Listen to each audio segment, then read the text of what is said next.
आणि त्या सेवेसाठी घेतलेली ही ओवी ग्रंथराज ज्ञानेश्वरीतील पहिल्याच अध्यायातील 50व्या क्रमांकाची ओवी आहे. ओम विश्वं दर्पण दृश्यमान नगरे तुल्यांतर्गतं पश्यन्नात्मनि मायया बहिर्भूतं भूतं यथा निद्रया यत् साक्षात् कुरुते प्रबोधसमये स्वात्मानमेवाद्वयम् तस्मै श्री गुरुमूर्तये नमः इदम् श्री दक्षिणामूर्तये ब्रह्मानन्दं परमसुखदं केवलं ज्ञानमूर्तिं द्वन्द्वातीतं गगनसदृशं तत्त्वमस्यादिलक्ष्यम् एकं नित्यं विमलमचलं सर्वदे साक्षीभूतं भावातीतं त्रिगुणरहितं सद्गुरुं तं नमामि. सद्गुरुदेव भगवान् की जय. आता भारत कमळ परागो गेला क्यों प्रसंगो जो संवादला श्रीरंगो अर्जुने से. आज गीता जयंती आहे. आपण या अगोदर बऱ्याच वेळेला हनुमान जयंती, परशुराम जयंती, राम जयंती, जन्माष्टमी अशा जयंतीचे कार्यक्रम करीत असतो. पण आज गीता जयंती आहे. पहा, गीता जयंती आहे. कोणत्याही ग्रंथाची जयंती नसते. एकमेव असा हा ग्रंथ आहे की त्याची जयंती साजरी करावी लागत असते. तो ग्रंथ जन्माला आला तो दिवस आजचा आहे. 5000 काही वर्षापूर्वी भगवंतांनी अर्जुनाचं निमित्त केलं. या जगाला, या विश्वाला हा धर्मग्रंथ ही श्रीमद भगवद्गीता दिली. तर बघा, माऊलींना हे सुचवायचं आहे, म्हणायचं आहे की आता भारत कमळ परागो. आता म्हणजे केव्हा? आता आपण फराळ झालं आणि मग आता प्रवचन आहे. आता प्रवचन आहे म्हणजे त्याबरोबर काहीतरी झालं, आपलं फराळ झालं, आरती झाली. तद्वत आता शब्दाच्या अगोदर बरंचसं काही आलेलं असतं, बरंचसं काही असतं. आणि मग हे सगळं झाल्यानंतर माऊलींनी आता शब्द वापरलेला आहे. आता जसं तुकोबारायचा आता शब्द आहे. आता उमळी डोळे जरी आज्ञा बिना कळे माते या कोळे घडळ आला भूतासी. आतापर्यंत नाही कळत होतं, तुला कळत नव्हतं, पण आता ते कळायला लागलं ना. आता उमळी डोळे म्हणजे आतापर्यंत आम्हाला काही कळत नव्हतं, म्हणून आता शब्दाने आपल्याला सांगितलं. त्याच्यावर आपल्याला करता येत नव्हतं, पण आता तरी डोळे उघडा. तद्वत या ठिकाणी जो आता शब्द आहे, या आता शब्दाच्या अगोदर माऊलींनी त्यांच्या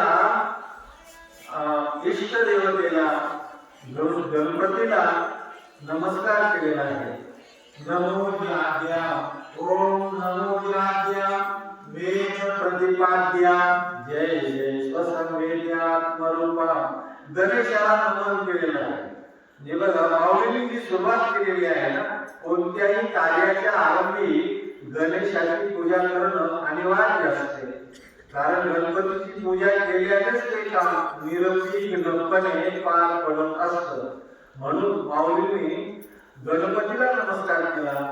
नंतर माऊलींनी सरस्वतीला नमस्कार केला. आता वाद विलास विस्तारू एका दंतात विवेक चतुरो.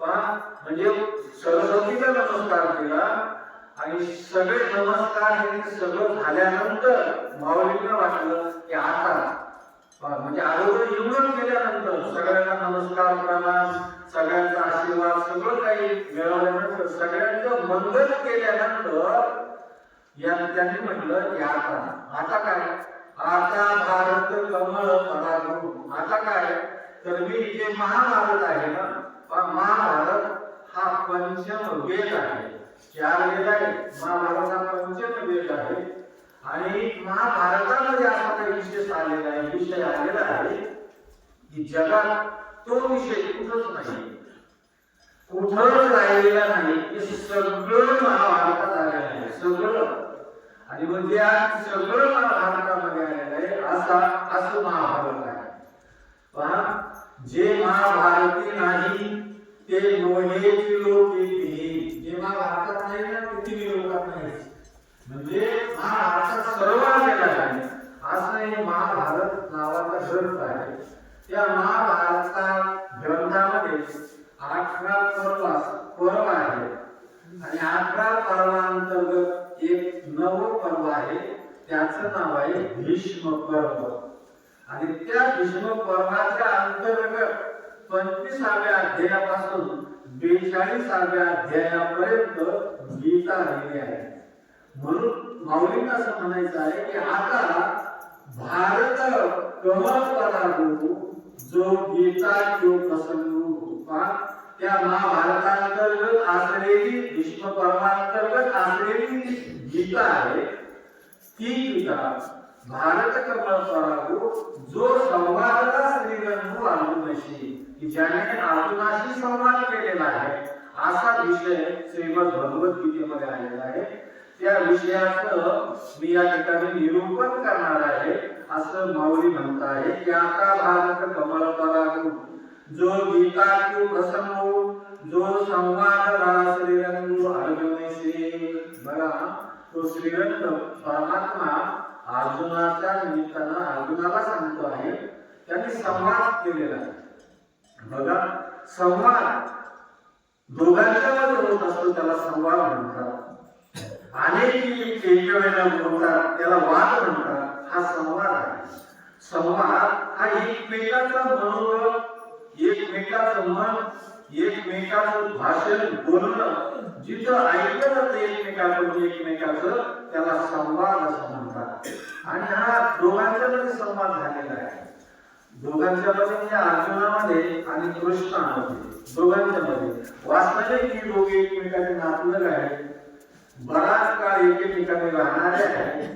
सर्व असं असताना सुद्धा या ठिकाणी महाभारतांतर्गत 9व्या पर्वामध्ये सांगत असताना त्यावेळी भूमिका अशी होती की त्या ठिकाणी कौरव आणि पांडव हे एकत्र आलेले होते युद्ध होणार होतं पण भगवान अर्जुन म्हणतो देवाला हे देवा युद्ध करायचं आहे कुणाबरोबर करायचं आहे कसं करायचं आहे तर बाणावर त्यांच्या मध्ये येऊन उभा करा जेणेकरून मी सगळ्यांना पाहिजे आता भगवंताने सारखी पण स्वीकारला असल्यामुळं अर्जुनाच्या आज्ञेला मान्यता होती अर्जुन जे काही बोलतो ते भगवंत शब्दाचा शब्द ऐकून घ्यायचे त्याप्रमाणे ते करायचे तर भगवंतांनी अर्जुनाचा अशा ठिकाणी नेऊन उभा केला की जिथं कौरव सैन्याचे मुख्य लोक होते आणि पांडवांचे होते अशा ठिकाणी आणि तिथं गेल्यानंतर त्यांनी द्रोणाचार्यांना पाहिलं भीष्माचार्यांना पाहिलं कृपाचार्यांना पाहिलं वरिष्ठ सगळी मंडळी पाहिली की ज्यांच्या मांडीवर बसून आता मोठा झालेला आहे त्याच्याबरोबर युद्ध करायचं असा प्रश्न त्याला स्वतः व्हायला आलेला असतो साहजिक आहे ना युद्ध करायचं आहे तर नेमकं कोणाबरोबर करायचं आहे हे बघत असताना त्याच्या लक्षात आलं की यांच्याबरोबर युद्ध करायचं हे सगळे आपलेच आहे आपल्याच लोकांच्या बरोबर आपण युद्ध करायचं हे योग्य नाही चांगलं नाही आणि मग भगवान म्हणतात हे योग्य नाही चांगलं नाही तुला इथं आल्यावर कळालं का घरी कळालं नाही का अगोदर कळालं नाही का इथे युद्ध भूमीवर जायचं म्हणून तर तो अर्जुन तो देवा यांना मारायचं आणि मग ते राज्य नीट ठेवायचं असलं राज्य मला नकोय तर हे सगळं दृश्य बघितल्यानंतर माझं शरीर जे वीर वृत्तीला धरलेलं होतं ना, त्या वीर वृत्तीला त्या ठिकाणी करुणा वृत्ती आहे. यांच्याबद्दल मला करुणा निर्माण झाली. यांना मी कसं मारलं होता? भीष्माचार्य माझे आजोबा आहेत आणि आजोबांना मारायचं आणि मग ते राज्य मिळवायचं, ते आपण लोक भोगायचं, हे मला आवडत नाही. हा धर्म मला बरा वाटत नाही, म्हणून मी युद्ध करीत नाही. बघा देवा, माझ्या शरीराची स्थिती अशी झाली म्हणता, सीदंती मम गात्राणि मुखां जपरिष्यति वेपतुष्य शरीरे मे रोमहर्षस्य जायते. अर्जुन म्हणतो देवाला, सीदंती मम गात्राणि, माझी जी गात्र आहेत ना, हाताची पाय, हात पाय, सांधे, हे सगळे खंडर कापायला लागले. सीदंती मम गात्राणि मुखं जपरिष्यति, मुख तोंड कोरडं पडायला लागलं आणि हे गात्र माझे शिथिल झाले. आणि म्हणून मुखं जपरिष्यति वेपतुष्य शरीरे मे रोमहर्षस्य जायते. सगळ्या अंगामध्ये असा जजल नाम फुटला याला, की कसं दृश्य माझ्या समोर आलं याला, हे कसं हाताळायचं नाही. सगळे रोम माझी उभी राहिलेली ते सांगावरचे. आणि पुन्हा अशी स्थिती झाली. पुन्हा अर्जुन देवाला म्हणतो, देवा एवढंच नाही झालं तर माझं काय झालं? सीदंती मम गात्राणि, पुढं असं झालं की गांडीवं संसते हस्ता त्वचैव परिदह्यते न च शङ्कोम्यवस्थातुं भ्रमते वचने मनः. अर्जुन म्हणतो, देवा गांधी धनुष्य माझ्या हातातून निष्ठून पडायला लागलं. पडू पाहते म्हणजे हातामध्ये दाग राहिला नाही, हातात वीर वृत्तीला येत नाही, की हातात धनुष्य खाली जमून पडायला लागलं. म्हणजे माझ्या हाताचा एवढा थरकाप झाला, गांडीवर संसर्गे हसता हातातून पडतंय आणि म्हणून मला हे योग्य वाटत नाही. तर बघा अर्जुनाची स्थिती झाली. आता ही स्थिती का निर्माण झाली अर्जुनाची? माऊलींनी त्याला कारण सांगितलं की ज्या वीर वृत्तीला हा अर्जुन तिथं गेला होता, तिथं गेल्यानंतर ते समोरचं दृश्य बघितल्यानंतर ती वीर वृत्ती काय झाली आणि करुणा वृत्ती निर्माण झाली. बघा, एक वीर वृत्ती असते, एक करुणा वृत्ती असते. करुणा वृत्ती निर्माण झाल्यानंतर मनुष्य साहित्य धिंगाच पडतो ना, तसं अर्जुनाची स्थिती झालेली आहे. भगवान म्हणतात, अर्जुना तुझी वीरवृत्ती कुठं जायचं? तुझं एवढा वीर आहे, किती वीर होता अर्जुन? हे अर्जुनाने एकदा तुवा संग्रामे हारू जिंकला, निवांत कवचांचा खाऊ पेढीला, ओवाळा तुवा गेला गंधर्वासे. हे अर्जुना, तुझ्या एवढी पावर असतो नाशिक दशकची तुझ्याकडे काय निर्माण झाले? बघ तू काय काय केलंय. तू शंकराबरोबर युद्ध केलं होतं, शंकराला हरवलं होतं. तुवा हारू जिंकला, निवांत कवचांचा खाऊ पेढीला, ओवाळा तुवा केला गंधर्वासे. त्या कवचांना, त्या गंधर्वांना हरविण्याची क्षमता वीर वृत्ती तुझ्याजवळ असताना आज तुझ्या हातातून गाडी मनुष्य घोडून पडते, हे योग्य नाही अर्जुना. बघा एकदा काय झालं, हे पांडव वनवासात होते. वनवासात असताना या दुर्योधनाला असं वाटलं की वनवासातून परत आपल्या राज्यासाठी भांडणं करतीलच ना, मग त्यांना वनवास आहे तोपर्यंत तुम्ही संपुटात करत आहे. आता काय काय मोठा लावा जाणार नाही. हे 5 पांडव, द्रौपदी वनवासात आहे आणि काहीच त्यांच्याकडे मुदत नाही. अशा वेळेला त्यांना मारून टाकली बरं, म्हणजे आपल्याला पुन्हा ते द्रौपदी राहणार नाही, आपलं राज्य सुरळीत झालं असा यांचा प्रयत्न त्या कौरवांचा. आणि म्हणून ते कौरव भीष्माचार्यांना म्हणतात की आजोबा आम्हाला असं वाटतं की अधिकाचा महिना आहे, त्या जंगलामध्ये आमच्या ठिकाणी ते सरोवर आहे, तिथं स्नानाला जाऊया. भीष्माचार्य म्हणजे आनंदाची गोष्ट आहे. अधिक मास म्हणून पाळतात, अधिक मासाच्या निमित्ताने तुम्ही स्नानाला जातात सरोवरावर, पुण्यदायक घटना आहे, तुम्ही जाऊ शकता. त्यांनी आज्ञा मिळवली त्यांच्याकडून, पण आत्ता काळ त्यांचा वेगळा होता. कारण मोहमेला बदलणे चोरी असं असतं आणि या न्यायामध्ये कौरवांना परवानगी मिळाली. आता परवानगी मिळाल्यानंतर एक कौरव असे रिकामे केले, हाती घोडे यांना संपवायचं होतं ना पांडवांना. अशा तयारीने गेले सगळे लोक. आणि बाकीचं गेल्यानंतर एक कौरव एकटे माणसंच नाही गेले, त्यांच्या बाया पण गेल्या त्यांच्याबरोबर, कारण स्नानाला जायचे ना, स्नान करायचे तिथं अधिक मास आहे म्हणून. आणि भीष्माचार्याने आज्ञा दिली म्हणून पती पत्नी सहित कौरव निघालेले असतात. यांचं सैन्य जवळ सगळंच असतं. आता त्या सरोवराजवळ गेल्यानंतर त्या सरोवरात स्नान करीत असताना या कौरवांच्या स्त्रिया आणि त्याच वेळेला नेमके गंधर्व सुद्धा तिथं त्यांच्या स्त्रिया समवेत स्नानाला आलेले होते. आता गंधर्व स्त्रियांचं आणि कौरव स्त्रियांचं एकमेकींच्या अंगावर पाणी उडलं असेल किंवा कोणी गुळणी तिथे गेलेली असेल, काहीतरी निमित्त झालं आणि निमित्त झाल्यानंतर दोघींची भांडणं झाली. कोणाची गंधर्व स्त्रियांची आणि कौरवांच्या स्त्रियांची अशी जबरदस्त भांडणं झाली ना, तर त्या गंधर्वांच्या स्त्रिया होत्या. माणसापेक्षा गंधर्वांमध्ये जास्त शक्ती असते आणि त्या गंधर्व स्त्रियांनी कौरवांच्या स्त्रियांना हरवलं, मारलं, त्या रडायला लागल्या. तेव्हा कौरव विचार करायला लागले, आपल्या काय आपण जे रडताय आपण काय कामाचं. मग ते गंधर्वाबरोबर रडायला लागले. आता गंधर्वाबरोबर रडताना जशी त्यांच्या बायांची स्थिती झाली ना, तशीच कौरवांची स्थिती झाली. आणि कौरवांची स्थिती झाली असताना ते गंधर्व म्हणतात, अरे या दुर्योधनाला पाठीमागे हात बांधा म्हणायचे, त्याला ओढून घेऊन चला आपण घेऊन जाऊ म्हणतात. पाठीमागे हात बांधले त्याला गंधर्वाने आणि या दुर्योधनाला ओढत चालले पुढे, गळ्याला पुढे ओढत चालले, पाठीमागे हात बांधले त्याचे. तर बऱ्याच पूर्व गेल्यानंतर तिथे पांडव वनवासाच्या ठिकाणी राहतात, त्याच्या पूर्णियावर तिथं राहत होते. धर्मराजाने ते दृश्य बघितलं. धर्मराज म्हणतात त्याला, धर्मराज असं नाही स्वतः म्हणतो किंवा आपण ते असं भावना, धर्म हा सार्वभौमच असतो ना. पण त्या धर्माने पाहिलं ते दृश्य की दुर्योधनाला, धर्मराज असा होता, त्या दुर्योधनाला दुर्योधन सुद्धा म्हणत नव्हता, त्याला सुयोधन म्हणतात. बघा, सुयोधन ज्याच्यामुळे आम्ही वनवासाचं दुःख भोगतोय, आमचं राज्य गेलं सगळं काही गेलं, आम्हाला काही दिलं नाही, त्याच्यावर सुद्धा दुर्योधन ते म्हणत नाही, सुयोधन म्हणतात. सुयोधनाला अर्जुनाला बांधून घेऊन चाललेला आहे.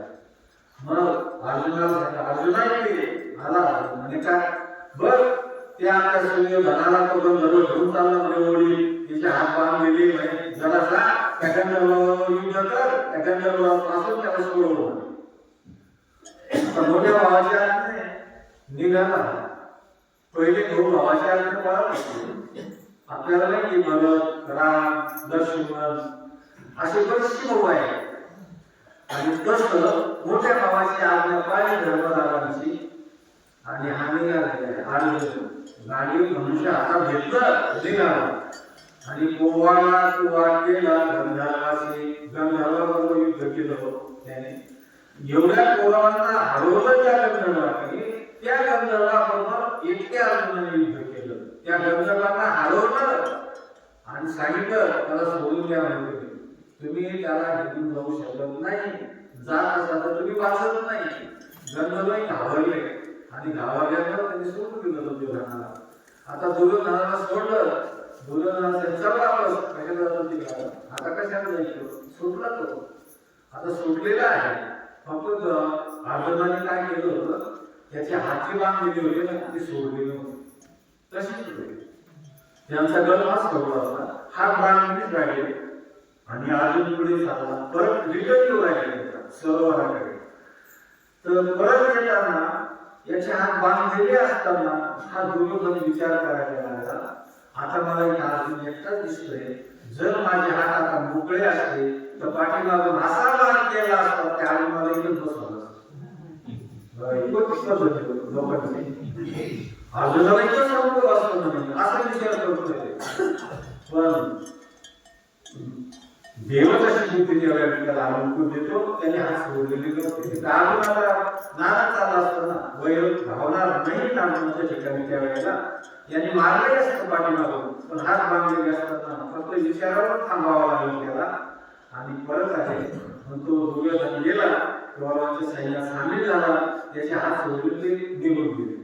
म्हणजे त्या ठिकाणी काही झालं नाही. मला सांगायचं असे काय आहे, अर्जुनाच्या ठिकाणी एवढी पावर असताना तो या ठिकाणी असं म्हणतोय की देवा सिद्धंती मम गात्राणी, माझे गात्र शिथिल झाले, ते गांडीवंश खाली पडत आहे, अशी माझी अवस्था झाली आहे.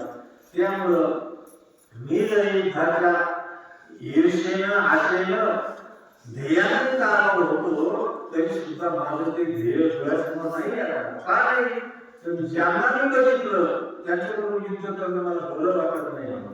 म्हणजे याचा अर्थ काय की त्यांना बघितल्यानंतर याच्या ठिकाणची वीरवृत्ती गायब झाली. त्यांना बघितल्यानंतर त्याच्या ठिकाणी करुणावृत्ती निर्माण झाली. संबंधित आहे, माझे आजोबा आहे, माझी वडील बालवडील आहेत, सगळे माझे नातलग आहेत, गुरुजन आहेत. आणि मग या गुरुला मारायचं का? गुरु महत्वा आणि महानुभाव श्रेयो महोक्तुम भैषमती लोके. अर्जुन म्हणतोय गुरुजनांना मारण्यापेक्षा मी भिक्षा मागून खाईल ना, कशाला मारून यांना? म्हणून तो बाजूला झालेला असतो. मग भगवान म्हणतात अर्जुना, अरे हा विचार तो आधी करायला पाहिजे. कारण या दोन्ही वृत्ती ज्या असतात ना यांच्या सौती मत्सर असतो. करुणावृत्तीमध्ये आणि वीरवृत्तीमध्ये. वीरवृत्ती आली ना तर करुणा राहत नाही, करुणावृत्ती आली ना तर वीरवृत्ती राहत नाही. हा सौती मत्सरा सारखा खेळ असतो. आणि मग अर्जुनाच्या ठिकाणी वीरवृत्ती गेली, करुणावृत्ती आली. करुणावृत्तीनं सगळा गोंधळ केला. आणि मग भगवान सांगतात अर्जुना, माणसाच्या समोर जे ध्येय असतं ना ते ध्येय बघायचं असतं. त्यासाठी काही झालं तरी बघायचं नसतं ना. आणि तू हुशारी बघतो, बघ तुला काय वाटतं मी यांच्याबरोबर वेळ यांना मारेल. आता तू जर नाही मारलं तर ते मारणार नाही का? भगवान सांगतात तू जर त्यांना मारलं नाही तर गौरव मारणार नाही का? वेगळीच असते ना. इथं जे आहे ते सगळे जाणारच आहे ना, गौरव पुढे जाणार होते. मग काय करू देवा, मी जरी नाही मारलं तरी मारणारच आहे ना. मग त्यांना मारण्याचं निमित्त तू होणार. निमित्त मात्र भव सौम्यसाची याला तो निमित्ताचा धनी हो. ते मेलेलेच आहे. निमित्त मात्र भव, पण मारणाला निमित्त बनवण्यासाठी भगवंतांनी ही श्रीमद भगवद्गीता सांगितली. ती सांगत असताना त्यांच्या दोघांच्या मध्ये संवाद झाला, त्यांच्या दोघांच्या मध्ये बोलणं झालं.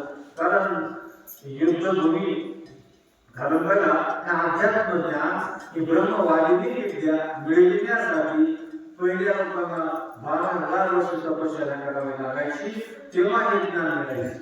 नंतरच्या काळामध्ये 12 वर्ष तपश्चर्या करायला लागायची, तेव्हा हे ज्ञान मिळायचं. आपल्याला माहिती वशिष्ठाने किती दिवस तपश्चर्या केली, विष्णुमित्राने 6,000 वर्ष केली, अनेक लोकांनी तपश्चर्या केल्या.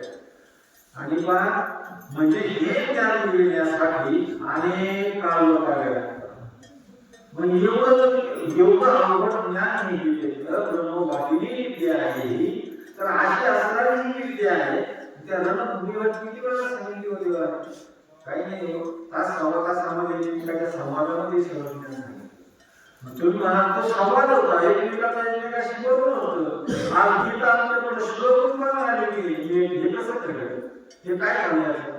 याचं कारण, याचं उत्तर असं आहे की भगवंत आणि अर्जुन या दोघांच्या मध्ये संवाद चालू होता. अर्जुन सांगायचा माझा असा होतं, देव म्हणतात की तुझं योग्य नाही. आणि युद्धाच्या भूमीला जर नवल सगळा म्हटला घटला, घड्याला बसला आणि मानवाच्या दारात आला आणि मग म्हटला हे जग हो मला लग्न करणं बरं वाटत नाही, आता त्याचं बोलणं योग्य आहे का? मानवाच्या दाराची पहिल्याला काही सुचलंच नाही का? घोड्यावर बसताना सुचायला पाहिजे, तुला घोड्यावर बसताना तिथपर्यंत आनंद म्हणतो लग्न करणं बरं वाटत नाही, संसार खूप करता आहे आणि सगळं घरी सांगतो. इथं मानवाच्या दारात सांगावं. पण जे सांगायचं असेल का की अर्जुनाची दशा सुद्धा ही झालेली आहे. युद्धाच्या भूमीला विचार केला, तिथं गेल्यानंतर म्हणजे माझा असं असं होतं, मला तसं होतं, मी यांना मारित नाही. मग भगवान सांगतात हे अगोदर, आता हे योग्य नाही, आता परांगमुख होणं चालत नाही, आता सन्मुख जाणं योग्य असतं. परमार्थामध्ये एक परांगमुखता असते आणि एक सन्मुखता असते. सन्मुखतेमध्ये ध्येय प्राप्ती होते, परांग भूपतीमध्ये ध्येयाची प्राप्ती होत नाही. मनुष्य अधिक लांब वाहवत जातो. आपले प्रश्न निर्माण झाले त्यावेळेला अजून तर एवढा बोललेला आहे की देवा मला काही सुचतच नाही. आता मी लढून मला काही कळतच नाही. माझी बुद्धीच काम येत नाही. माझी बेधार परिस्थिती निर्माण झाली आहे. प्रत्येक माणसाच्या जीवनामध्ये बिला परिस्थिती निर्माण होते. लग्नाला जाऊ दिवस चालत नाही चालत मला पण विचार असतात. अशी बिला परिस्थिती अनेक ठिकाणी निर्माण होते आणि ही बिला परिस्थिती आनंदाच्या ठिकाणी निर्माण झाली. बघा त्याबद्दल एक श्लोक आलेला आहे की पार्थो पुत्र विषादोस्ती वाक्कन्या परमात्मना ताभ्याम उभाभ्याम वैजाता सा गीता लोकपावनी. सा गीता लोकपावनी ही गीता आहे. सा गीता म्हणजे ती गीता लोकांना पावन करणारी आहे, लोकपावनी आहे. कोणती गीता? पार्थ पुत्र विषादोस्ती. पार्थ म्हणजे अर्जुन आणि अर्जुनाचा पुत्र पार्थ पुत्र विषादोस्ती. विषाद नावाचा मुलगा झाला अर्जुनाला. बघा या विषाद याच्यामध्ये विषाद योगामध्ये विषाद भोगामध्ये अनेक रोगांचं रसायन असतं. अशा प्रकारचा आजार अर्जुनाला झाला. त्याचं नाव आहे विषाद. म्हणजे अर्जुनाचा जो मुलगा आहे पार्थ पुत्र विषादोस्ती.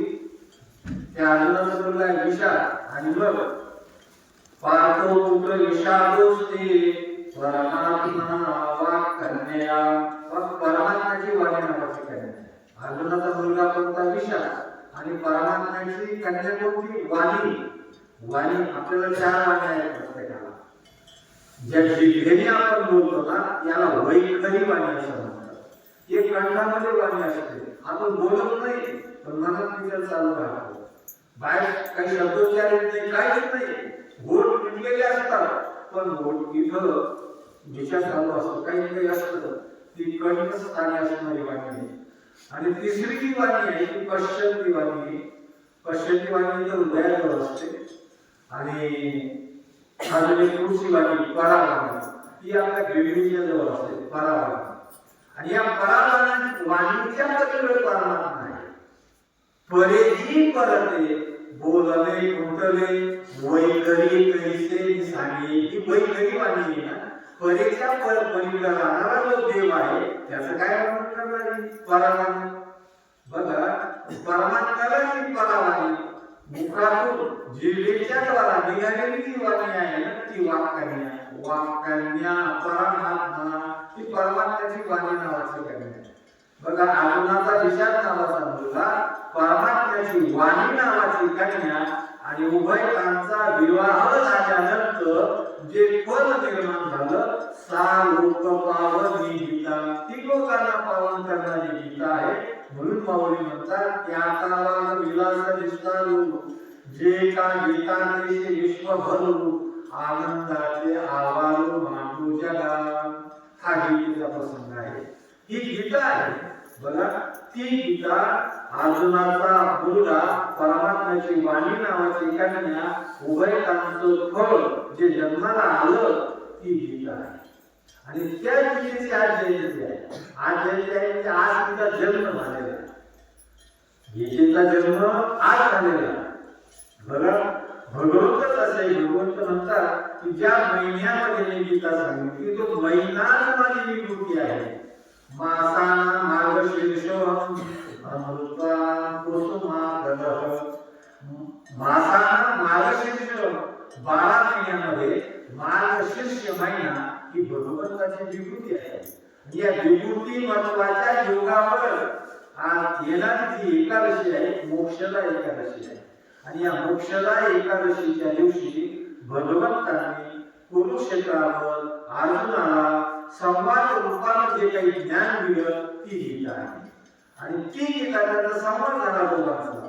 पण त्या संवादाला ग्रहित करण्याचं काम व्यास ऋषींनी केलं. मोठी माणसं अशीच असतात की त्या गुरु शिष्यांचा संवाद म्हणजे भगवंताने जे ज्ञान सांगितलं अर्जुनाला जोपर्यंत भगवंताचा तो शिष्य झाला नाही की बाकीच्या सगळा सांगत होता तो माझा असं होतं माझं तसं होतं भगवंत कसं होते.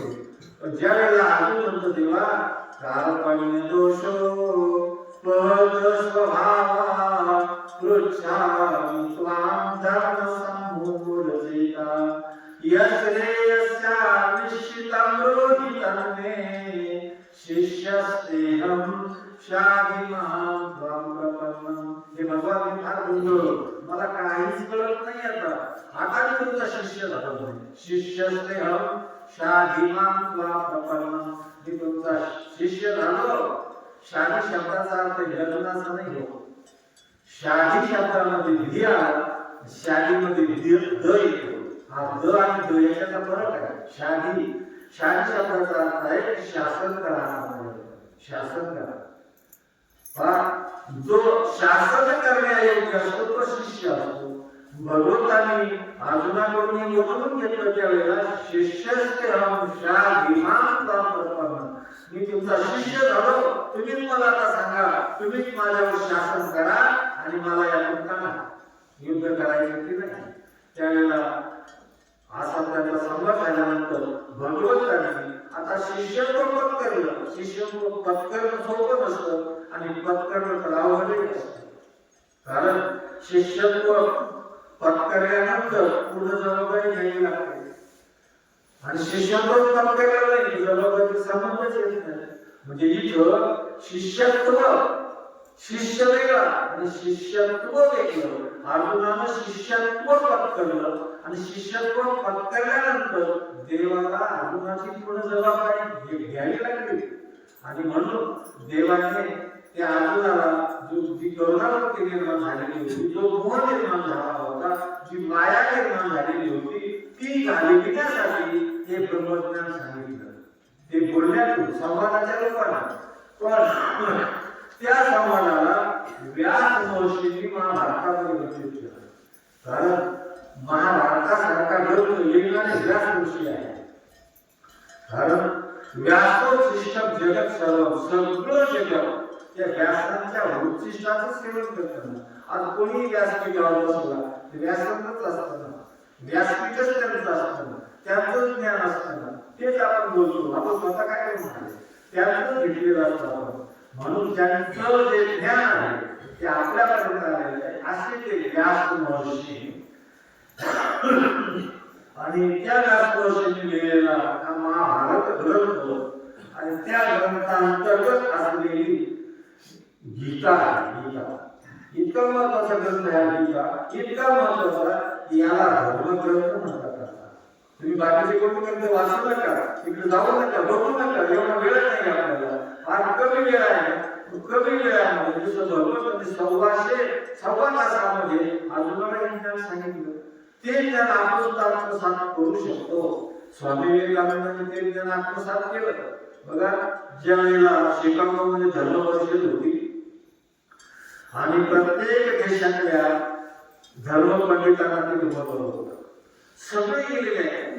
कोणाचे योगाचे ग्रंथ कोणाचे मोठे मोठे ग्रंथ सगळे घेऊन गेले ते लोक तिथं. आणि ज्या ठिकाणी धर्म संसद होती त्यांची त्या धर्मावर चर्चा होणार होती त्या मोठ्या अशा हॉलमध्ये सगळे बसलेले आहेत.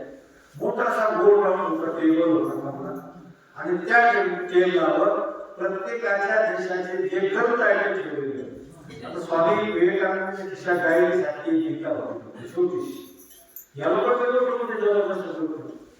स्वामी विवेकानंदांनी त्या टेबलावर गीता ठेवली. आता बाकीच्या लोकांना काय वाटतं काय काही संख्येने छोटंसं पुस्तक आमच्या एवढं आहे किती मोठे ग्रंथ असतात की मोठं ज्ञान असं नाही. बघा जसं छोट्याशा काळामध्ये ठिणगी पाडून गोळाही पेटवता येते ना एवढा मोठा चारा पेटवता येते ना जी एवढी क्षमता त्यामध्ये आहे तशी ही छोटीशी गीता आहे ती त्या टेबलावर ठेवली.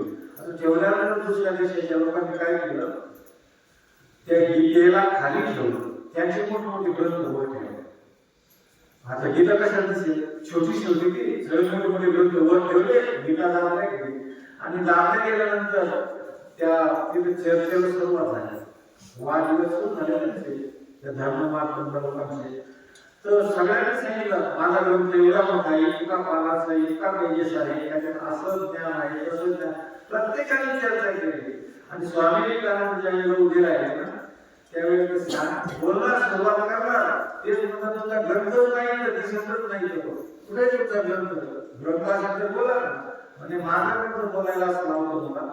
मी तुम्हाला सांगतो की माझा ग्रंथ जरी छोटासा दिसत असला तर तुमच्या एवढ्या मोठ्या ग्रंथाला आधार म्हणून तो आहे खाली कुठे दिला तुमच्या सगळ्या ग्रंथांचा आधार आहे ना, खाली काहीतरी आधार असतो ना. किती मोठी इमारत बांधली 22 मजली जरी बांधली तिला आधार पाया लागतो ना, तर तुमच्या सगळ्या ग्रंथाला पाया गीता ग्रंथ आहे ना खाली. तेव्हा जे स्वामी विवेकानंदांनी सगळ्यांना पटवून दिलं, सांगितलं या सगळ्या ग्रंथांचा आधार आमची गीता आहे, हा आमचा धर्मग्रंथ आहे. आणि असला हा धर्मग्रंथ तुमच्या सगळ्या देशांच्या ग्रंथांचा आधार आहे. याच्याशिवाय तुमचे ग्रंथ बनू शकत नाही ही त्यांनी पटवून सांगितलं. माझं सांगायचा आशय काय की एवढी मोठी गीतेची थोरली आहे. तुम्हाला गीता नंतर त्या व्यास ऋषींनी त्यांचा जो संवाद होता त्या संवादाला अनुश्रुत छंदामध्ये आणलं. म्हणजे 32 अक्षरामध्ये आणलं. एक श्लोक तयार केला त्याने, त्याला अनुश्रुत छंद असं म्हणतात. आणि त्या 32 श्लोकात शब्दांचा एक श्लोक तयार केला. आणि एवढे श्लोक त्यांनी तयार केले, 700 श्लोक तयार केले. बघा त्या संवादाचं रूपांतर 700 श्लोकांमध्ये झालं. आता ते 700 श्लोक झाले फक्त तर माऊलींनी त्या 700 श्लोकावर 9000 रुपये घेतले. म्हणजे संतांचं हृदय हे विस्तीर्ण असतं, मोठं असतं, व्यापक असतं. पण जसं थोडक्यात सांगायचं झालं तर आपण भगवान कृष्णावर हा भगवान कृष्ण नाही शिकलो, हा भगवानच आहे गीता सांगणार. कारण गीतेमध्ये भगवान वाचच आहे, श्रीकृष्ण वाच नाही केलं. श्री भगवान वाच भगवानच हे प्रत्यक्ष मग अनाशी शंका निर्माण करू शकतो की जर तो भगवान आहे, देवाचा देव आहे, तिथे कौरव पांडव आहे, भीष्माचार्य आहे, धर्मराज आहे, हे सगळे आहे. हे सगळे असताना सगळ्यांना गीता सांगितली का? भगवंताचं काम होतं या इथे सगळे बसा, तुम्हाला मी ब्रह्मज्ञान सांगतो, गीतेचं ज्ञान सांगतो, अमुक सांगतो, धनुक सांगतो असं म्हणायला पाहिजे देवाने. देव म्हटलेच नाही कोणाला, कोणालाच म्हटले नाही. मग तुम्ही म्हणून त्या ऐकणे सारखे होते का? हे पण ऐकणे सारखे होते. भीष्माचार्य काय ऐकणे सारखे नव्हते, धर्मराज काय ऐकणे सारखे नव्हते. आणि सगळी मंडळी ऐकण्यासारखी होती, बरी द्रोणाचार्यासारखी, कृपाचार्यासारखी. पण देव त्यांना म्हटलंच नाही काही, फक्त एकट्या अर्जुनालाच म्हटले. एकट्या अर्जुनालाच का म्हटले तर अर्जुनाला विषाद रोग झाला होता. अर्जुनाच्या ठिकाणी करुणाकृती आली होती म्हणून, आणि म्हणून भगवंताने त्याच्याबरोबर संवाद केला. पण माऊलीचं तसं नाही. माऊलीने तीच गीता, तेच भगवंताचं ज्ञान कुरुक्षेत्रावर झालेलं तो संवाद, त्या संवादाला 9000 रुपये घोषित करीत असताना त्यांनी असं म्हटलं, हे विश्वाची माझे जग आता काय बसायला म्हटलं नाही. म्हणजे एकट्यासाठी सगळ्यांसाठी ये मराठीची नगरी ब्रह्मविद्येचा सुकारू करी घेणे देणे सुखजीवनी हो या जगात. माऊलीच्या ज्ञानेश्वरी जगा शब्द आलेला आहे आणि इथं भगवंत आणि अर्जुन या दोघांचा संबंध आलेला आहे. अर्जुनापुरती गीता आहे पण ज्ञानेश्वरी जगापुरती आहे. म्हणूनच माऊलीने तो ग्रंथ निवडला. या दोघांचा जो संवाद झाला गुरु शिष्यांचा, या संवादामध्ये खूप काही आहे म्हणून त्याच्यावरच आपण भावात दीपिका लिहावी, टीका करावी म्हणून हा या ग्रंथाची निवड माऊलीने केली. असा हा गीता ग्रंथ आहे.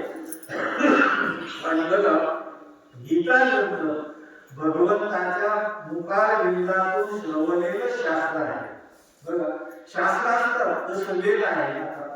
वेद भगवंत झोपलेले होते, झोपल्यानंतर आपला श्वास जोरात चालतो, त्या श्वासोश्वासातून त्या भगवंताच्या बोलण्यातून वेदाची निर्मिती झाली, वेद जन्माला आले. पण गीता जी आहे ना गीता मुखातून निघालेली, तोंडातून निघालेली प्रत्यक्ष.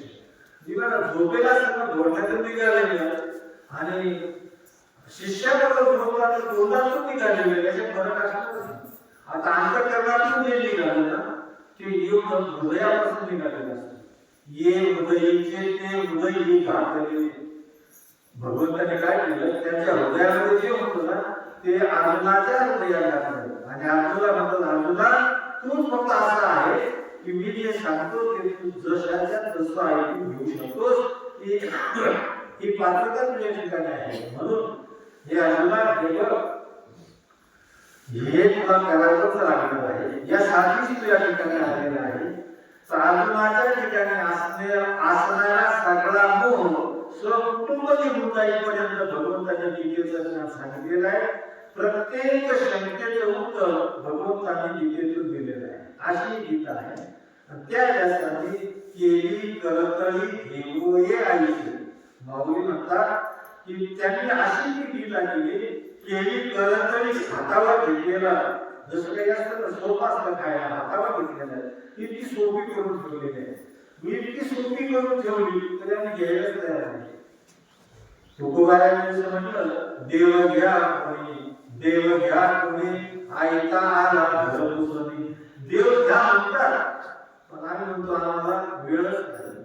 देव न लगे देव नकोच आम्हाला तेवढं भरपूर काम आहे. कुठे देव घडणार नाही, रिकामा त्याच्यात टाइम घालायचा.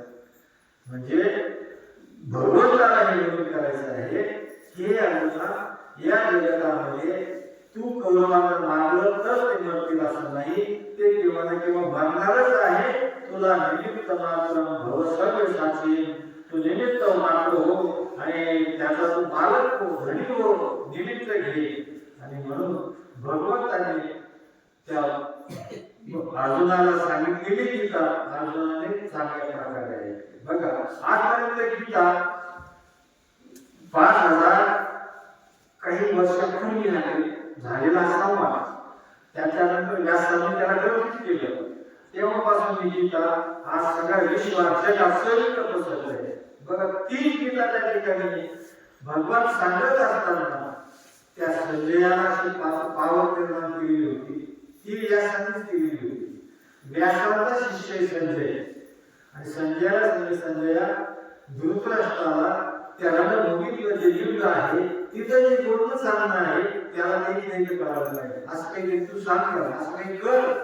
तर बा संजय असा होता, तो घरी सुद्धा तिथं राजवाड्या धृतराष्ट्राच्या जवळ बसलेला, पण त्या युद्धभूमीतलं सगळं चित्र त्याला दिसायचं. आपल्याला टीव्ही दिसतं आणि संजयाला जवळ दिसायचं त्याच्या, आणि दिसणारं चित्र त्या धृतराष्ट्रावर सांगायचं. आणि बघा म्हणजे एवढी पावर त्या संजयामध्ये व्यासांच्या करली आहे. ही गीता अर्जुनाला सांगितली. अर्जुनावर त्याचा 100% परिणाम झाला. संजयाने ते सगळं दृश्य पाहिलं, ते पाहून सगळी गीता धृतराष्ट्राला सांगितली.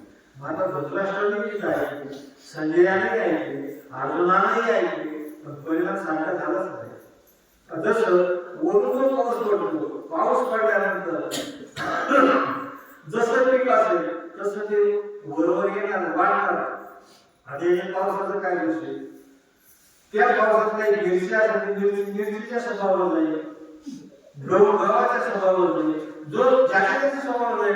पाण्याचा काय स्वभाव, पाण्याचा काय गुण आहे? पाण्याचा गुण नाही, पाणी पाण्याचं काम करतो. आणि तो स्वभाव जो ज्याचा स्वभाव आहे तो सुद्धा यायला येतो. तसं ती गीता सांगितली, खूप लोकांनी ऐकली, स्वभावानुसार त्याचा अजिबात बदल झाला नाही. फक्त 100% अर्जुनावर बदल झाला. अर्जुनावरच का झाला? अर्जुन हे नाव तसं सांगतं की जो उजव्या अंतःकरणाचा आहे, सरळ अंतःकरणाचा आहे तो अर्जुन. तुम्ही म्हणाला की वाकडी अंतःकरण आहे का? वाकडी नाही, गीता का कळत नाही? सरळ अंतःकरणाला गीता कळते. अर्जुनाला कळाली, धृतराष्ट्राला तर अजिबातच कळाली, अजिबात नाही कळाली. आणि अजिबात त्याला कळाली नाही, थोडीफार संजयाला कळाली. बघा ज्यावेळेला धुंडून झाला गेले ना, तो अर्जुनाचा रथ होता, त्या रथावर वानर होते. कोण? हनुमान होता. त्या रथावर हनुमान होते. हनुमंताने सुद्धा गीता ऐकली नाही. हनुमंताने गीता ऐकली, पण हनुमंताने गीता ऐकली पण शास्त्रकारांनी त्याला दोष दिला. हनुमंताला काय दोष दिला? तो सांगणारा आहे तो वर पाहिजे, ऐकणारा खाली पाहिजे. असं कधी घडतं का? वरूनच पाणी खाली घालायला वाहतं. पाण्याचं घालतो असतं खाली जातं वर नाही. सहज पाण्याचा उतार समुद्राकडनं जेव्हा उताराने वाहतात, तसं हे जे ज्ञान आहे ना, हे ज्ञानगंगा आहे ना, ती श्रवण करण्यासाठी, ती कानातून अंतःकरणापर्यंत पोहोचण्यासाठी आपण खाली पाहिजे, सांगणाऱ्यावरती पाहिजे. आता याला कारण उलट झालं. हनुमानवर येते रथाच्या वर आणि कृष्ण अर्जुन त्या रथात ते गीता सांगतोय, तू ऐकतोय. शास्त्रकारांनी संतांनी त्याला दोष दिला की तुमच्याकडून हा दोष घडलेला आहे. हा दोष जर तुम्हाला घालवायचा असेल तर तुम्हाला गीतेवर भाष्य द्यावं लागेल, गीतेचं ट्रान्सलेशन करावं लागेल. जसे ज्ञानोबांनी गीतेवर ज्ञानेश्वरी दिली, विनोबा भावेची गीता आहे त्यांनी गीतेवर दिली. लोकमान्य टिळकांनी मंडळाच्या चौकात असताना गीता भाष्य नावाचं पुस्तक गीतेवर लिहिलं. तसं हनुमंताला तुम्हाला काहीतरी करावं लागेल. हनुमंताने सुद्धा हनुमत भाष्य लिहिले, हनुमत भाष्य. मला सांगायचं असेल का की गीता सगळं ऐकतात पण ऐकण्यासारखं कधीच नाही. आजकाल आपण आपल्या अंतःकरण एवढी निवडगट्ट झालेली आहे की बोलण्याचं असं त्याच्यावर पडतच नाही. फक्त एवढं की त्या बोलण्याचं पूर्ण ऐकून घ्यायचं एवढंच सांगायचं असेल का की अशी ही गीता आहे. गीता म्हणजे अलौकिक ज्ञान आहे, हे ब्रह्मज्ञान आहे, अध्यात्म ज्ञान आहे. या ज्ञानाचा जन्म आजच्या दिवशी झालेला आहे, आजच्या एका दिवशीला झालेला आहे. म्हणून त्याला मोक्षदा एकादशी गीता जयंती असं म्हणतात. आणि ही गीता 700 श्लोकामध्ये अंतर्भूत आहे. जर आपल्याला ही गीता संस्कृत मध्ये असल्यामुळे कळत नसेल तर ज्ञानेश्वरीच्या माध्यमाने कळेल आपल्याला. आणि मग तेवढा वेळ जर आपल्याला नसेल तर मग गीता गीता म्हणा, गीता गीता गीता वाचे जे म्हणती नाही पुनरावृत्ती कयाला. फक्त गीता गीता म्हणा. आता गीता गीता म्हणता येणार नाही आपल्याला, गीता गीता म्हणता येईल पण ती गीता गीता म्हणायला पुण्य लागतं. पुण्याशिवाय तोंडावर गीता येणारच नाही. जसं वाल्मिकी ऋषींना नारदांनी काय सांगितलं? राम राम म्हणा. वाल्मिकी ऋषी म्हणतात मला राम राम म्हणता येत नाही. तुम्ही जे सांगता ना ते मला म्हणता येत. तुला काय म्हणता येत? मला फक्त एवढंच म्हणता येत, मारा मारा मारा, धरा मारा धरा मारा, एवढंच म्हणता येत, मारा मारा म्हणता येत. आता बघा, मारा आणि राम या मारामध्ये र आहे आणि म पण आहे. मारामध्ये म याला आणि राग याला. राम म्हणण्यामध्ये राग येतो म येतो. मग त्याला काय येत नाही, काय येत नाही असं का म्हणतो तू? असं म्हणायला कारण एवढंच आहे की राम म्हणायला पुण्य पाहिजे. काय पाहिजे? पुण्य पाहिजे. अनंत जन्माची असेल पुण्य सामुखी तरीच जिव्हारी नाम येईल श्रीरामाचं. पुण्य पाहिजे. पुण्य असेल तर बहुता जन्म, बहुता सुकृताची जोडी. म्हणजे पूर्वाची चांगलं असलं पाहिजे तर देवाचं नाव घेता येतं, गीता गीता म्हणता येतं. सोपं आहे गीता गीता म्हणजे. काय बोललो गीता गीता म्हटलं तर आपण सगळं घेऊन जाईल, पण नाही होत तसं. का होत नाही? तो पूर्वाची नाही. आणि म्हणून गीता गीताही म्हणता येत नाही. पण गीता म्हटल्यानंतर आमच्या समोर भगवान श्रीकृष्ण भगवान स्वतः आणि अर्जुनानं आमचं प्रतिनिधित्व केलेलं आहे. बघा, ज्याचं प्रतिनिधित्व केलं त्याने त्याच्यावर विसंबून राहिलं पाहिजे ना. आणि अर्जुनाला विसंबून राहायचं. अर्जुनाने आमचं प्रतिनिधित्व केलेलं आहे. बघा, यातून पुढे जर सांगायचं झालं तर नुसतं भगवंताने म्हटलं अर्जुना हे अर्जुन लगेच रडला असतो. पण हे सगळं जे काही आहे ना, जी मनोभूमिका असते ना सार्वजनिक सगळ्यांची, ती अर्जुनाच्या ठिकाणी भगवंतानेच निर्माण केलेली आहे. आणि भगवंताला कसले प्रश्न निर्माण झाले आणि त्या प्रश्नांच्या सोडवणुकीतून मोक्षापर्यंत कसं जाता येईल असं हे मोक्षदायी असणारी गीता भगवंताने अर्जुनाला सांगितली. सांगितलेला दिवस आजचा आहे मार्गशीर्ष ही एकादशी. या एकादशीच्या दिवशी कुरुक्षेत्र आहे. कुरु राजांना लागवडी खाली आणलेलं ते क्षेत्र होतं. धृतराष्ट्राने पहिल्यांदाच म्हटलं ना, काय म्हटलं पहिल्यांदा त्याने? धर्मक्षेत्रे कुरुक्षेत्रे, धर्मक्षेत्रे कुरुक्षेत्रे. आता बा धर्मक्षेत्र होतं ते कुरु राजाने लागवडी खाली आणून निर्माण केलेलं धर्मक्षेत्र आहे. याला विचारायचं कारण फक्त एवढंच होतं की त्या धर्मभूमीत गेल्यानंतर यांच्या मनात काही विचार वेगळा आला असेल, दुरडलेलं परवडणार नाही, रडून यावं, कारण त्या धर्मभूमीचा जो संस्कार असला पाहिजे असं याला वाटतं. आणि मग एवढं वाटत असताना त्याला बऱ्याच लोकांनी समजावायचे प्रयत्न केले, पण धृतराष्ट्र समजतच नव्हतं. ज्ञानेश्वर त्याच्याबद्दल म्हणलं, जैसा का रेडा नोटी का पुरा तैसा उगाची असे. रेडा म्हणजे हत्ती. काय हत्तीच ना रेडा म्हणजे? रेडा म्हणजे रेडा सांगतो म्हणजे सगळ्या चार पायांच्या प्राण्यामध्ये ज्याला अजिबात बुद्धी नाही त्याला रेडा म्हणतात. आणि ज्याला अजिबात बुद्धी नाही तो रेडा आहे. आणि त्या रेड्याच्या माऊलीने वेद बोलवले. किती विशेष आहे. जो निर्बुद्ध प्राणी आहे त्या निर्बुद्ध प्राण्याच्या तोंडातून वेद म्हणते, वेद बोलायला लागले. महिषी पुत्रामुखे बोलावणे सुखी नव्हे हा महिमा सामान्य संतांचा. हा महिमा त्यांचा एवढा मोठा, त्यांनी त्याला बोलायला हवं. पण इथं माऊलीने हे म्हणायचं आहे की जैसा का रेडा पृथ्वी का पुरा. तो रेडा वेगळा, पण हा धृतराष्ट्र म्हणावा रेडा वेगळा. तो चार पायाचा रेडा होता, तो वेग बोलतो. हा दोन पायाचा रेडा आहे धृतराष्ट्र, हा नाही. बघा कसं बोलत नाही हा धृतराष्ट्र. म्हणजे हा रेडा असा आहे. आता ही नदीला खूप पाणी आलं, डोंगराला खूप पाऊस पडला, नदी पुराने भरत झाली. तो हा रेडा कुठं बसलेला आहे? बसलेला आहे पुराला. पूर त्याला लोटतो, तरी उठत नाही. जैसा का रेडा पृथ्वी का पुरा. जसं तो रेडा पुरावर उठत नाही, पूर चालला तरी तो पूर त्याला लोटून चालला, तो वाहन चालला, तो बरं झाला पाणी आलं तर चालला. आता कसे म्हणजे ही गीता त्याने काही फरक पडला नाही. मलाही सांगायचं आहे की गीता जयंतीच्या दिवशी आम्ही कमीत कमी एखादा श्लोक, एखादा अध्याय आपल्या जीवनामध्ये रोज म्हणावा.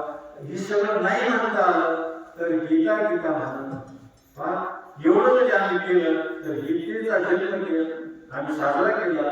गीतेच्या जन्म दिवशी आम्ही गीतेचं ज्ञान भगवंतांनी आम्हाला सांगितलं, ते आम्ही श्रवण केलं. आणि आनंदावर त्याचा असा परिणाम झाला. या ज्ञानाचा काय परिणाम झाला? भगवंतांनी त्याला विचारलं, अरे मी 6 तासाच्या वरून बडबड केली, बोललो, संवाद केला, सांग या बोलण्याचा तुझ्यावर काही परिणाम झाला का? काही आघात झाला का? अर्जुन म्हणतो, देवा माझा फार मोठा आघात झाला, फार चांगलं झालं म्हणतो. म्हणजे काय झालं? चांगलं असं झालं म्हणजे की आता माझ्या ठिकाणी त्यांच्याबद्दल जी करुणावृत्ती होती ती राहिली नाही, त्यांच्याबद्दलचा मोह राहिला नाही. नसतो मोह स्मृती लब्ध्वा प्रसादान्मयाचं तर हे कच्छेवचनंतम. तुम्ही जे सांगाल ते तयार करायला. आता मला काही राहिलंच नाही. म्हणजे गीतेचं ज्ञान श्रवण केल्यानंतर हा विश्वात्मक जो पसारा ज्या भगवंताचा आहे त्याच्या आत्मेत राहण्यासाठी, त्याच्या शब्दाला किंमत देण्यासाठी तुम्ही जे सांगाल ते करायला तयार आहे. म्हणजे श्रीपणा जातो आणि अविस्तारितपणा जीवनाशी निगडीत होतो. असे गीतेचं ज्ञान आहे, व्यापक असं ज्ञान आहे. ते आपण श्रवण केलं पाहिजे, याचा निश्चित आधार होतो. मी दृष्टांत सांगत असतो, काही लोक सगळं करतात, ग्रंथ वाचतात, पोथ्या वाचतात, बरंच काही करतात, पण नेमक्या ते समजतच नाही. पण एका गुरुकडे बरेच शिष्य होते. आणि गुरुजींना वाटलं आज गीता जयंती आहे, गीता जयंतीच्या निमित्ताने याला गीतेचं ज्ञान सांगावं आपण. मग सगळ्या शिष्यांना बोलवलं आणि गीतेचं ज्ञान सांगितलं, आठपासून मितीपर्यंत, म्हणजे सुरुवातीपासून शेवटपर्यंत. पूर्ण गीतेचं ज्ञान गुरुजींनी दिवसभर त्या शिष्याला सांगितलं आणि सांगितल्यानंतर सगळ्या शिष्यांना बघा आतापासून एकीपर्यंत तुम्हाला गीतेचं ज्ञान दिलं, गीता सांगितली, व्यासांच्या श्लोकावर तुम्हाला मार्गदर्शन केलं. मग आता मी तुम्हाला प्रश्न विचारतो की तुम्हाला जर तुम्हाला काही शंका असेल, हे सगळं तुम्ही ऐकलं ना, आता दिवसभर ऐकलं ना, निवड ऐकलं, मग आता जर तुम्हाला कोणाला काही शंका असेल ना, तेवढी विचारा, त्याच्या शंकेचं निरसन करतो.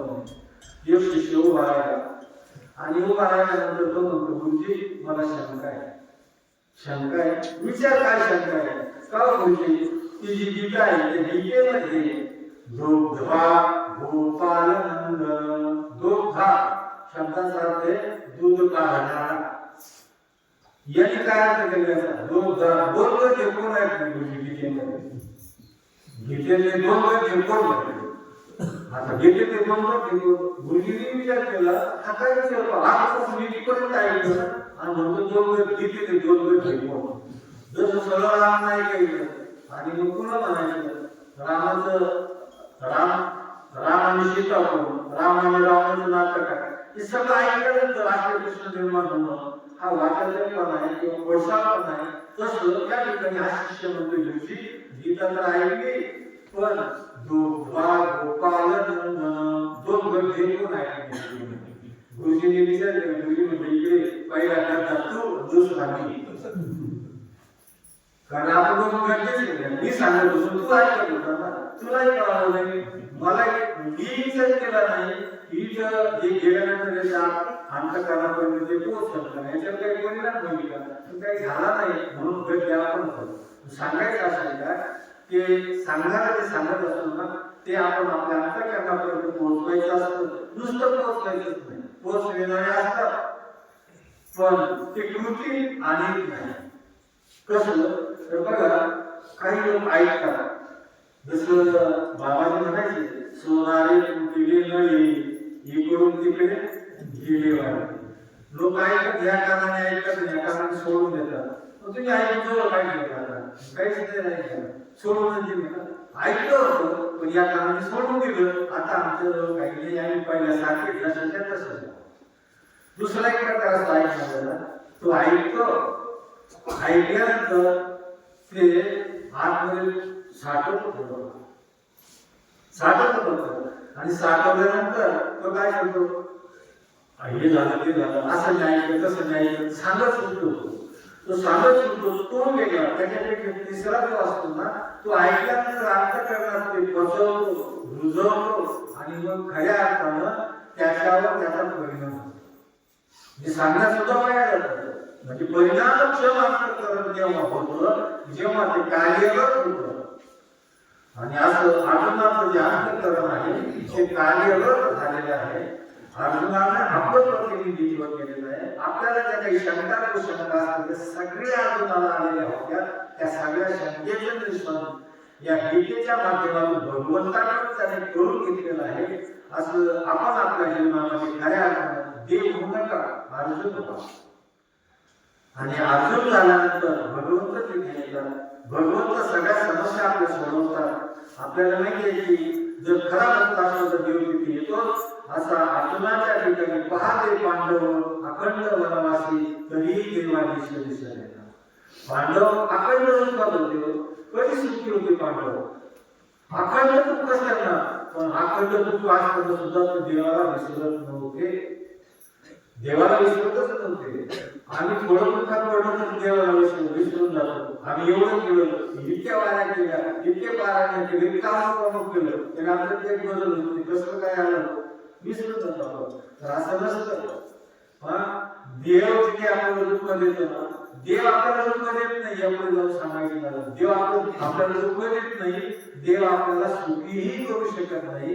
मग आज लक्ष्मणाने रामाला विचारलं, रामा ही सोन्याची कण काय?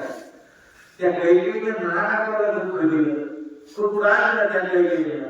तर प्रभू राम म्हणतात, असं म्हणू नकोस, कैकेयीला नावं ठेवू नकोस. मग हे कसं काय आपण दुःखात पडलो? सुखात राहिलो असतो, दुःखामध्ये वनवासामध्ये आपण आलो. राम सांगतात, हे बघ, सुखस्य दुःखस्य न कोटी दाता परोगलाती की को देशा. अरे सुख आणि दुःख देणारा कोणीच नसतो, आपले आपणच असतो ना.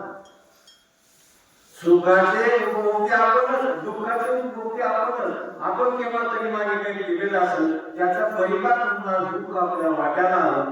आपण काही पहिलं काही केलं असेल, त्याचं जे पुण्य आहे त्याचा परिपाक आज आपण सुखात आहोत. म्हणजे सुखाला आणि दुःखाला कारणीभूत आपणच असतो. देव आपल्याला सुखी करीत नाही, दुःखी करीत नाही. फक्त देव काय करतो, तुम्ही आता या जन्मामध्ये जे काही करता त्यामुळे पुण्याचे होतं, जे सत्कर्म होतं, त्यामुळे तुमचं भावी जीवन तुमचं सुधारतं. पण आज जे दुःख होतो ना, याला कारण देव नाही, कोणी नाही, आपल्या आपणच असतो. जसं अर्जुनाने त्याचा मुलगा कृष्णासारखा मामा होता, पण ते दुःखच आहे. तर सांगायचं असे आहे की सुख आणि दुःख देणारे आपले आपणच असतो. आता अजून हे स्वीकारतो की देवा हे जरी मान्य केलं तरी सुद्धा मार्गदर्शन करण्याचं काम तुमचं आहे. तुम्ही ते मार्गदर्शन करावं. आजपर्यंत जे काही झालं असेल ते गेलं, आता संपलं ते मागचं, पण आता पुढचं जे झालं ते झालं. पण पुढे आता उघडले डोळे किंवा आता भारत कमळ पडावं, जो गीता की प्रसंग जो संवादना श्रीरंग अर्जुनशी, असा हा संवाद आहे माझा कृष्ण अर्जुनाचा गीता. पण गीता असा काही ग्रंथ आहे, एकाने सांगितलं होतं की गीतेची छोटीशी पुस्तिका माझ्या खिशात होती. बैल मारायला होणार, मारायला बैल होता, पण गीतेचा ग्रंथ खिशात असल्यामुळे त्या बैलाचं शिंग त्या गीतेला लागल्यामुळे तो बैल मागे बसला, पुढे आला नाही. बघा त्या ग्रंथाचाही एवढा प्रभाव आहे. धर्म परिषदेने विवेकानंद दाखवून दिला, पण अशी काही भक्त मंडळी आहेत ना, गीतेचा प्रभाव त्यांनी स्वतः अनुभवलेला आहे. अशी गीता आहे. आणि काहींच्या जीवनामध्ये ही गीता सुगीता कर्तव्य म्हणजे शास्त्र विस्तार आहे. आणि शास्त्राचा विस्तार न करण्यापेक्षा गीता ही सुगीता करा, गीतेलाच महत्व द्या. ही ज्ञान गंगा आहे, गीता गंगा आहे. गीता गंगोदकम पिंजवा पुनर्जन्म न विद्यते. गीता ही गंगा आहे, ज्ञान गंगा आहे. म्हणून ही गीता आपण द्यायची, अंतःकरणापर्यंत पोहोचवायची. तर गीता गंगोदकम पिंजवा न पुनर्जन्म विद्यते, त्याला पुन्हा जन्म मिळत नाही. एवढी गीतेची जी वैशिष्ट्यपूर्ण महत्ता आहे ती आपण जोपासायची आहे. आणि आपल्या हिंदूंचा हा एकमेव ग्रंथ आहे. अनेक लोकांचे अनेक ग्रंथ असतात, त्याच्याशी आपल्याला घेणं नाही. पण आपल्या हिंदूंचा हा एकमेव ग्रंथ आहे. हिंदूंचा धर्मग्रंथ कोणता असं जर म्हटलं, सर्व म्हणजे गीता आहे आमचा धर्मग्रंथ. आमचा धर्मग्रंथ गीता आहे. पण जो आमचा धर्मग्रंथ आहे, ज्या धर्मग्रंथातून आम्हाला आमचं कर्तव्य सांगितलेलं आहे, ते आपल्या धर्मग्रंथाला जवळ अनुकरण करायला पाहिजे. असा हा धर्मग्रंथ आहे. आणि या धर्मग्रंथाचा जन्म आजच्या दिवशी 5000 वर्षापूर्वी या मार्गशीर्ष महिन्यामध्ये शुद्ध एकादशीच्या दिवशी युद्धभूमीवर झालेला आहे. युद्धभूमीवर झाला. यामध्ये आपल्याला सांगत होतो की पहिले लोक इतके वर्ष तपश्चर्या करायचे, तेव्हा हे ज्ञान त्यांना मिळायचं. अर्जुनाला एवढंच काही ताबडतोब मिळालं, लगेचच नसतं मिळालं, तास सहा तासामध्ये. तर त्याला कारण असं असतं की ध्रुवबाळा 5 वर्षाचा असताना जंगलात गेला, 5.5-6 वर्षाचा झाला, भगवंताचं नामस्मरण करतो, तप करतो. तिथं प्रत्यक्षात देव आहे. म्हणजे काही 1000 वर्षापासून ऋषी मुनी तप करीत होते ना, त्यांनी देवाकडे तक्रार केली, देवा तुम्ही भेदभाव करता. म्हणजे कसा तो ध्रुवबाळ आताच तपस्या झाला, त्याचं वय पण लहान, इतक्या 6 महिन्यातून त्याला प्रसन्न झाला. आमचे 600 वर्ष गेले, किती वर्ष गेले, आम्हाला अजून प्रसन्न झाला नाही, तुम्ही याला लगेच प्रसन्न झाला, याला काय कारण?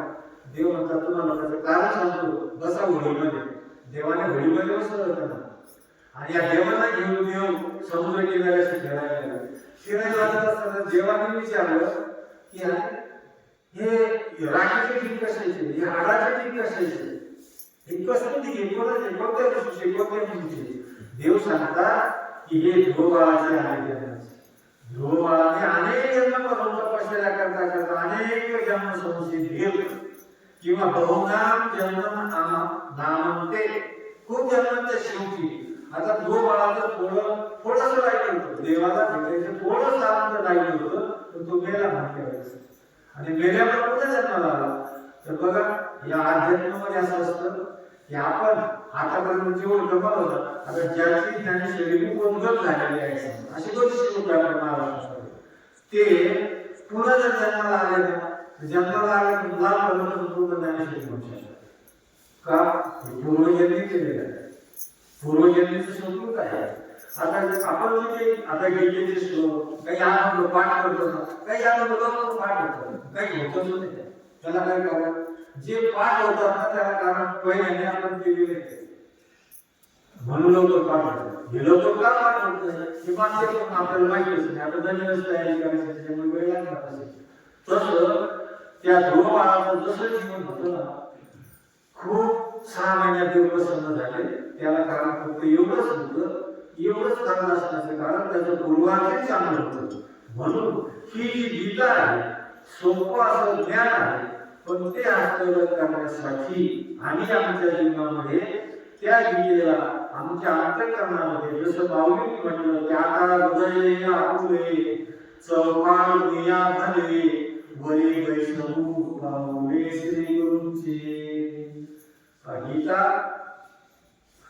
गीता सांगणारा जो भगवान आहे तो जगद्गुरु आहे जगद्गुरुनं सांगितलेली गीता आहे आता जगताचे गुरु कृष्ण आहे तुम्ही जगाच्या बाहेर आहात जगातच कुठल्या देशात असाल जिल्ह्यात असाल कुठं असाल जगातच आहे ना जगात जर तुम्ही आहात तर जगद्गुरु हा भगवान कृष्ण आहे अनायास कृष्ण आपला गुरु झालाच ना तुम्ही माना ते का माना पण कृष्ण गुरु आहे जगद्गुरु आहे आणि मग त्या जगद्गुरूचं जर आम्ही शिष्यत्व प्राप्त झालं तर शिष्यत्व प्राप्त झाल्यानंतर तो जबाबदारी घेतो आणि आपल्याला यातून सोडवणूक करू शकतो म्हणून सांगायचं असं आहे की मनुष्य जन्मामध्ये आल्यानंतर आमचा धर्म मनुष्याच्या जीवनामध्ये त्याच्या जीवनात एक गळ्यामध्ये कंठ असावी त्याच्या जीवनाचा साठीमध्ये धर्मग्रंथ असावा त्याचा एक मंत्र असावा आणि एक जगद्गुरूचं